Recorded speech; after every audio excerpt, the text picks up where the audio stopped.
Most Android phones cannot use Wi-Fi and hotspot at the same time.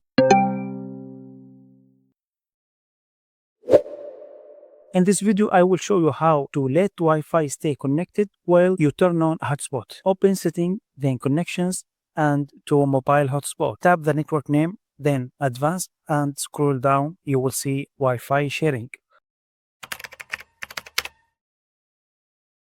Or look for options named Wi-Fi sharing or Wi-Fi extender or Wi-Fi repeater. Enable it to share the Wi-Fi network directly. Your phone just become like Wi-Fi repeater. That's mean connected internet and share internet to other devices at the same time. Follow me for more quick Android tips.